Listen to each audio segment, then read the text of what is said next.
യെശയ്യാവ് അധ്യായം 34.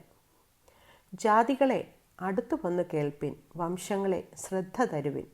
ഭൂമിയും അതിൻ്റെ നിറവും ഭൂതലവും അതിൽ മുളയ്ക്കുന്നതൊക്കെയും കേൾക്കട്ടെ. യഹോവയ്ക്ക് സകല ജാതികളോടും കോപവും അവരുടെ സർവ്വസൈന്യത്തോടും ക്രോധവും ഉണ്ട്. അവൻ അവരെ ശപഥാർപ്പിതമായി കൊലയ്ക്ക് ഏൽപ്പിച്ചിരിക്കുന്നു. അവരുടെ ഹതന്മാരെ എറിഞ്ഞു കളയും. അവരുടെ ശവങ്ങളിൽ നിന്ന് നാറ്റം പുറപ്പെടും. അവരുടെ രക്തം കൊണ്ട് മലകൾ ഒഴുകിപ്പോകും. ആകാശത്തിലെ സൈന്യമെല്ലാം അലിഞ്ഞു പോകും. ആകാശവും ഒരു ചുരുൾ പോലെ ചുരുണ്ടുപോകും. അതിലെ സൈന്യമൊക്കെയും മുന്തിരിവള്ളിയുടെ ഇല വാടി പൊഴിയുന്നത് പോലെയും അത്തിവൃക്ഷത്തിൻ്റെ കായ് വാടി പൊഴിയുന്നത് പോലെയും പൊഴിഞ്ഞു പോകും.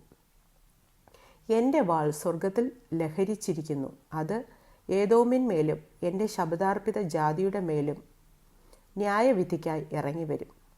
യഹോവയുടെ വാൾ രക്തം പുരണ്ടും കൊഴുപ്പ് പൊതിഞ്ഞും ഇരിക്കുന്നു. കുഞ്ഞാടുകളുടെയും കോലാടുകളുടെയും രക്തം കൊണ്ടും ആട്ടുകൊറ്റന്മാരുടെ മൂത്രപിണ്ഡങ്ങളുടെ കൊഴുപ്പ് കൊണ്ടും തന്നെ.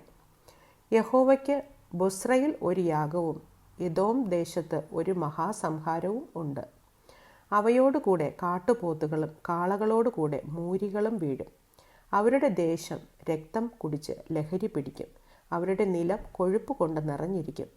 അത് യഹോവ പ്രതികാരം നടത്തുന്ന ദിവസവും സിയോൻ്റെ വ്യവഹാരത്തിൽ പ്രതിഫലം കൊടുക്കുന്ന സംവത്സരവും ആകുന്നു. അവിടത്തെ തോടുകൾ കീലായും മണ്ണ് ഗന്ധകമായും നിലം കത്തുന്ന കീലായും ഭവിക്കും. രാവും പകലും അത് കെടുകയില്ല. അതിൻ്റെ പുക സദാകാലം പൊങ്ങിക്കൊണ്ടിരിക്കും. തലമുറ തലമുറയായി അത് ശൂന്യമായി കിടക്കും. ഒരുത്തനും ഒരു നാളും അതിൽ കൂടി കടന്നു പോകുകയുമില്ല. വേഴാമ്പലും മുള്ളൻ പന്നിയും അതിനെ കൈവശമാക്കും. മൂങ്ങയും മലങ്കാക്കയും അതിൽ പാർക്കും. അവൻ അതിന്മേൽ പാഴിൻ്റെ നൂലും ശൂന്യത്തിൻ്റെ തൂക്കുകട്ടിയും പിടിക്കും. അതിലെ കുലീനന്മാർ ആരും രാജത്വം ഘോഷിക്കയില്ല.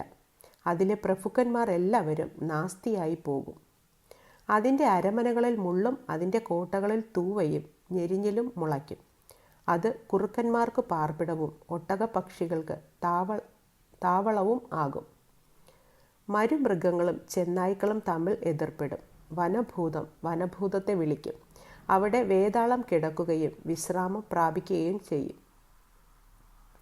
അവിടെ അസ്ത്രനാഗം കൂടുണ്ടാക്കി മുട്ടയിട്ട് പൊരുന്ന് കുഞ്ഞുങ്ങളെ തൻ്റെ നിഴലിൻ കീഴെ ചേർത്തുകൊള്ളും.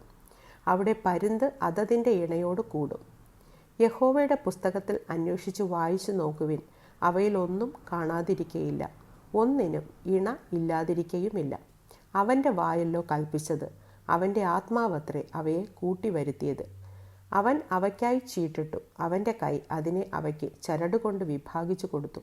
അവ സദാകാലത്തേക്കും അതിനെ കൈവശമാക്കി തലമുറ തലമുറയായി അതിൽ പാർക്കും.